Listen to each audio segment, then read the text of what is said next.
नवरात्रि उत्सव इस कार्यक्रम की द्वितीय भाग में आपका स्वागत है।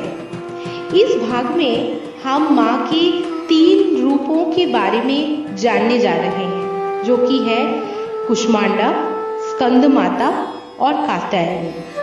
आइए जानें इन 3 रूपों में माँ की विशेषताओं के बारे में।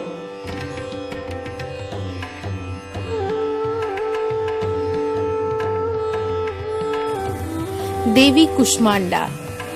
देवी माँ के चतुर्थ रूप का नाम है देवी कुष्मांडा।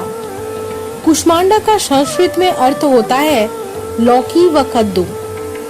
अब अगर आप किसी को मजाक में लौकी कद्दू पुकारेंगे तो वो बुरा मान सकते हैं, आपके प्रति क्रोधित भी हो सकते हैं। लेकिन आइए जानते हैं कुष्मांडा का असल में अर्थ क्या है। लौकी व कद्दू गोलाकार है, अतः इसका अर्थ प्राण शक्ति से ही है। वह प्राण शक्ति जो पूर्ण एक गोलाकार वृत्त की भांति। भारतीय परंपरा के अनुसार लौकी व कद्दू का सेवन मात्र ब्राह्मण महाज्ञानी ही करते थे, अन्य कोई भी वर्ग इसका सेवन नहीं करता था। लौकी व कद्दू आपकी प्राण शक्ति, बुद्धिमत्ता और शक्ति को बढ़ाते हैं। इसके गुण के बारे में ऐसा कहा गया है कि यह प्राणों का प्रसार करती है, अपने अंदर सोखती है। यह इस धरती पर सबसे अधिक प्राणवार और ऊर्जा प्रदान करने वाली सब्जी है। जिस प्रकार अश्वत्थ का वृक्ष 24 घंटे ऑक्सीजन देता है, उसी प्रकार लौकी व कद्दू ऊर्जा को ग्रहण या अवशोषित कर उसका प्रसार करते हैं। कु का अर्थ है छोटा, श का अर्थ है ऊर्जा और अंडा का अर्थ है ब्रह्मांडीय गोला। सृष्टि या ऊर्जा का छोटे से बृहद ब्रह्मांडीय गोला। संपूर्ण ब्रह्मांड में ऊर्जा का संचार छोटे से बड़े में होता है। यह बड़े से छोटा होता है और छोटे से बड़ा। यह बीज से बढ़कर फल बनता है और फल फिर से दोबारा बीज हो जाता है। इसी प्रकार ऊर्जा या चेतना में सूक्ष्म से सूक्ष्म तक होने की और विशाल से विशालतम होने का विशेष गुण है, जिसकी व्याख्या कुष्मांडा करती है। देवी माँ को कुष्मांडा के नाम से जाना जाता है। इसका अर्थ ये भी है कि देवी माँ हमारे अंदर प्राण शक्ति के रूप में प्रकट रहती हैं। कुछ क्षणों के लिए बैठकर अपने आप को एक कद्दू के समान अनुभव करें। इसका यहाँ पर यह तात्पर्य है कि अपने आप को उन्नत करें और अपनी प्रज्ञा, बुद्धि को सर्वोच्च बुद्धिमत्ता जो देवी माँ के रूप में है, उसमें समा जाएं। एक कद्दू के समान आप भी अपने जीवन में प्रचुरता, बहुतायत और पूर्णता अनुभव करें। साथ ही संपूर्ण जगत के हर कण में ऊर्जा और प्राण शक्ति का अनुभव करें। इस सर्वव्यापी जागृत बुद्धिमत्ता का सृष्टि में अनुभव करना ही कुष्मांडा है।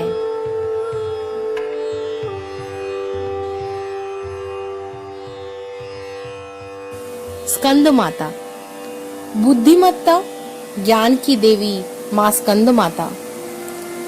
देवी माँ का 5वां रूप स्कंद माता के नाम से प्रचलित है।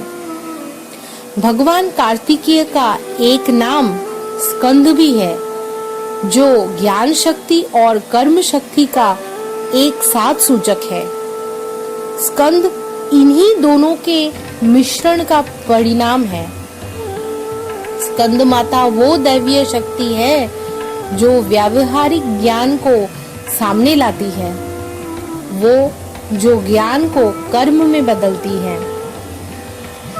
शिव तत्व आनंदमय, सदैव शांत और किसी भी प्रकार के कर्म से परे का सूचक है। देवी तत्व आदि शक्ति सब प्रकार के कर्म के लिए उत्तरदायी है। ऐसी मान्यता है कि देवी इच्छा शक्ति, ज्ञान शक्ति और क्रिया शक्ति का समागम है। जब शिव तत्व का मिलन इन त्रिशक्ति के साथ होता है तो स्कंद का जन्म होता है। स्कंद माता ज्ञान और क्रिया के स्रोत, आरंभ का प्रतीक है। इसे हम क्रियात्मक ज्ञान अथवा सही ज्ञान से प्रेरित क्रिया कर्म भी कह सकते हैं। प्रायः ऐसा देखा गया है कि ज्ञान तो है किंतु उसका कुछ प्रयोजन या क्रियात्मक प्रयोग नहीं होता, किंतु ज्ञान ऐसा भी है जिसका ठोस प्रयोजन लाभ है, जिसे क्रिया द्वारा अर्जित किया गया है।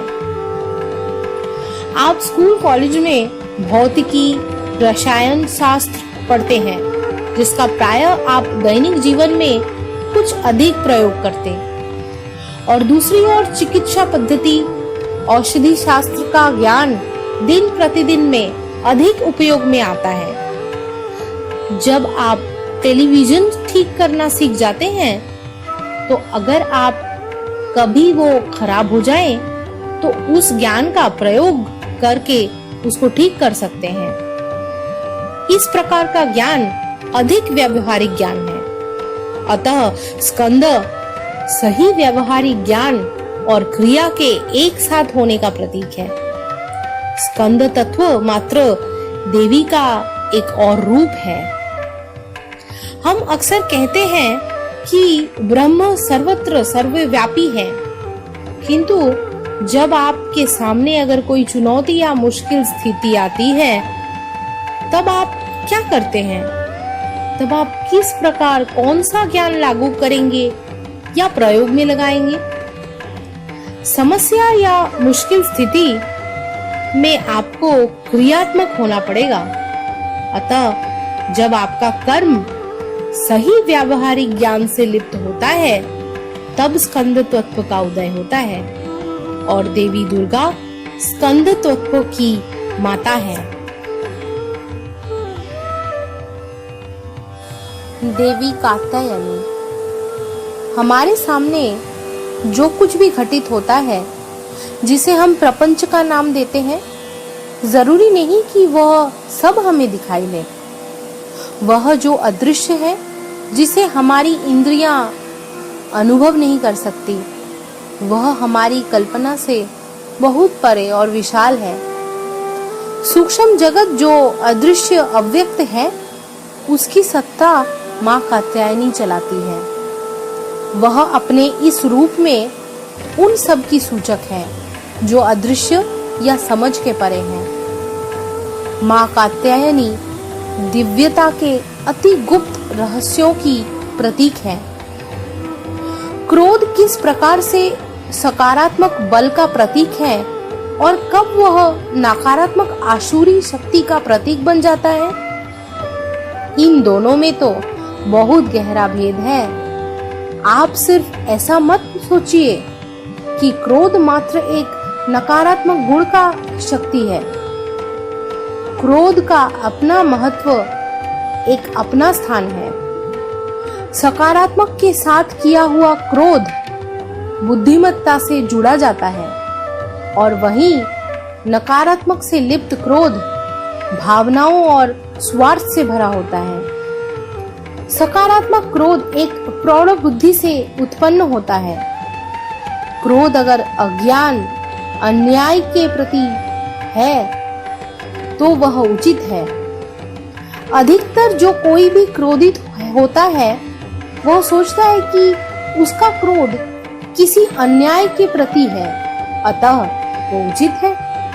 किंतु अगर आप गहराई में सूक्ष्मता से देखेंगे तो अनुभव करेंगे कि ऐसा वास्तव में नहीं है। इन स्थितियों में क्रोध एक बंधन बन जाता है। अतः सकारात्मक क्रोध जो अज्ञान, अन्याय के प्रति है, वह माँ कात्यायनी का प्रतीक है। आपने बहुत सारी प्राकृतिक आपदाओं के बारे में तो सुना होगा। कुछ लोग इसे प्रकृति का प्रकोप भी कहते हैं। उदाहरण जैसे बहुत से स्थानों पर बड़े बड़े भूकंप आ जाते हैं या तीव्र बाढ़ का सामना करना पड़ता है। यह सब घटनाएं देवी कात्यायनी से संबंधित है। सभी प्राकृतिक विपदाओं के संबंध माँ के दिव्य कात्यायनी रूप से है। वह क्रोध के उस रूप का प्रतीक है जो सृष्टि में सृजनता, सत्य और धर्म की स्थापना करती है। माँ का दिव्य कात्यायनी रूप अव्यक्त के सूक्ष्म जगत में नकारात्मक का विनाश कर धर्म की स्थापना करता है। ऐसा कहा जाता है कि ज्ञानी का क्रोध भी हितकर और उपयोगी होता है, जबकि अज्ञानी का प्रेम भी हानिप्रद हो सकता है। इस प्रकार माँ कात्यायनी क्रोध का वो रूप है जो सब प्रकार की नकारात्मकता को समाप्त कर सकारात्मक ऊर्जा का संचार करता है।